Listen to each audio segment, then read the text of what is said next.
అండి ఈరోజు చూసుకుంటే రమ్య మోక్ష అయితే బిగ్ బాస్ హౌస్ నుంచి ఎలిమినేట్ అవుతుంది.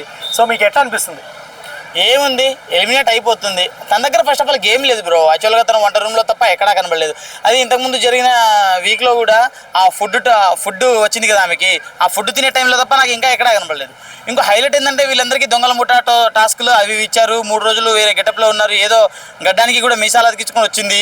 ఓకే, అక్కడ వరకు కొంచెం ఓకేలే, కానీ ఆ తర్వాత ఏమైందో ఏమో అర్థం అవడం లేదు. మళ్ళీ ఫుడ్ దగ్గర తప్ప ఎక్కడా కనబడలేదు. దాంట్లో డబ్బులు సంపాదించవే అంటే డబ్బులు కూడా సంపాదించలేదు.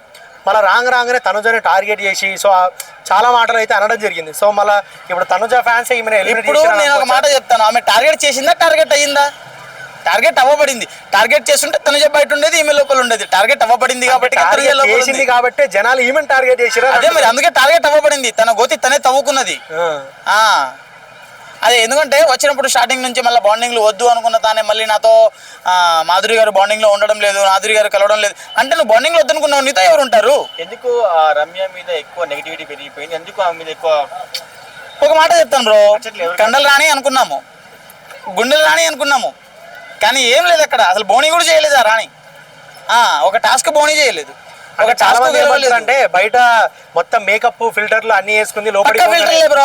బయట ఉన్నాయి మొత్తం ఫిల్టర్లు. లోపల పోతే ఆ ముఖం చూస్తే, నేను ఆ ముఖాన్ని చూసి, నేను అప్పట్లో ఫిల్టర్లలో చూసి రమ్య మోక్ష రావాలి, రమ్య మోక్ష రావాలి ఆ దరువులో చెప్తారు కదా, బాబులే అన్నట్టు రమ్యారా అని పిలిచిన. ఇప్పుడు రమ్యా పో అంటున్నా.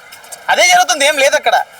అంటే ఆమె కరెక్ట్గా చెప్తే, కరెక్ట్ పాయింట్లో మాట్లాడితే బాగుంటుంది. సిల్లీ పాయింట్స్, చాలా సిల్లీ పాయింట్స్ మీద నామినేట్ చేస్తుంది. అసలు టాపిక్ గ్రిప్ లేకుండా మాట్లాడుతుంది. గేమ్ లేదు అసలు. లోపల 5 పచ్చళ్ళు ఏదో తీసుకుపోయింది, ఆ 5గురికి ఇచ్చింది. ఆ 5గురు కూడా ఫేర్గా ఇవ్వలేదు.